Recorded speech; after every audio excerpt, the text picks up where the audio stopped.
Bismillah, the next section, we're talking about recommended acts of wudu. Imam al-Bahuti says, وَيُسَنُّ فِي وُضُوءٍ سِوَاكٌ وَغَسْلُ كَفَّيْهِ إِن لَّمْ يَكُنْ قَائِمًا مِنْ نَوْمِ لَيْلٍ نَاقِضٍ لِوُضُوءٍ فَيَجِبْ والبداءة قبل غسل وجه بمضمضة فاستنشاق ومبالغة فيهما لغير صائم وتقليل لحية كثيفة وأصابع وتيامن ودلك وأخذ ماء جديد للأذنين وغسلة ثانية وثالثة وكره فوقها.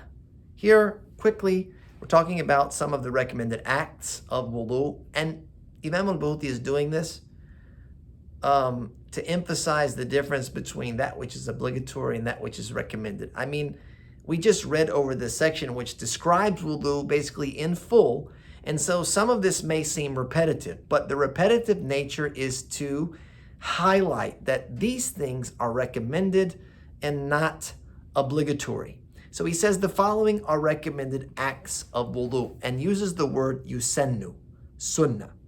The word yusannu here, a sunnah here, refers to that which the Prophet ﷺ did on a regular basis, and the evidence for it does not indicate that it is obligatory. So basically, the end conclusion is that the one who does it is deserving of reward if they do it imtithalan, they do it for the sake of Allah, in accordance with the legislation.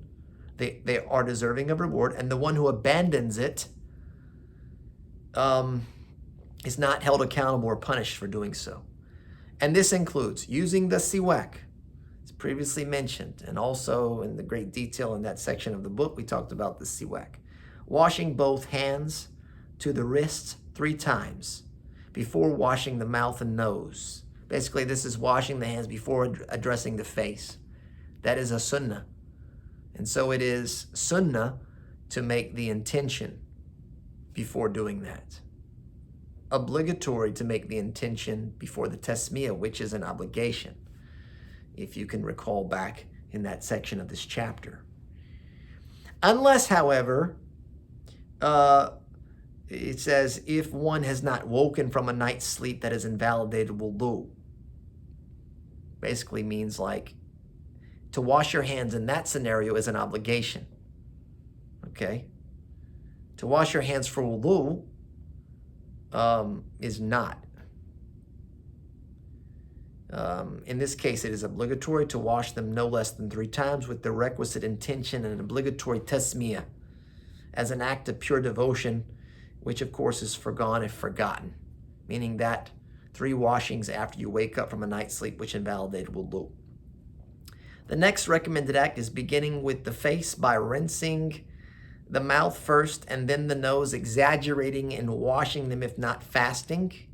We talked about that in detail, what's the difference between meeting minimum requirements and mubalagha. Of course, mubalagha in washing the mouth and nose is disliked, as previously mentioned, because it's very likely, it's possible, I should say, that water will be ingested. If water, however, is ingested without having exaggerated during wudu and without intent, the fast is not broken. Other recommendations include running one's fingers through their thick beard, and other facial hair that is dense, if you will, previously mentioned. And this is done by taking a handful of water, going under the beard, and then running the fingers through the beard with that water. That's how that is done. As a recommendation. The next one would be washing between the digits of both the hands and the feet. Washing in between the digits. So in between the hands is done by interlocking the fingers and scrubbing in such a manner. Washing in between the toes, however, is very different. Obviously, you're not going to try and clasp your toes together and scrub. But what you are going to use is your left pinky finger. This is the pinky finger. I'm not sure if pinky finger is an international term. It's the small finger, the last on the hand. The left one you'll use, and you'll begin with the right foot, cleaning between the little toe and going in that direction over, completing the right foot, and then moving to the left foot, starting between the big toe and moving till you conclude with the little toe, which would be what we call the pinky toe.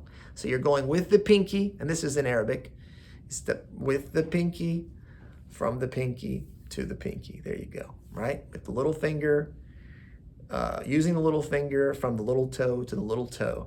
You're going to scrub between each of the toes as a recommendation. And the other recommendation is beginning on the right side. This included one who's washing their hands when waking from a night's sleep and when washing the ears, right? So you'd begin with the right hand washing first and the left.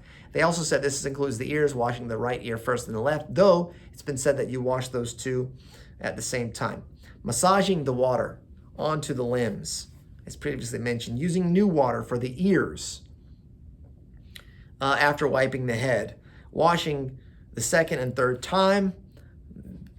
There are recommendations, however, more beyond that. So if you're, going to wash your arms like 4 or 5 or 6 times, thinking that more is better, no, it's not. It's makruh, actually, to wash more than the 3 times, which have been legislated as recommendations. It's considered wasteful and certainly unnecessary.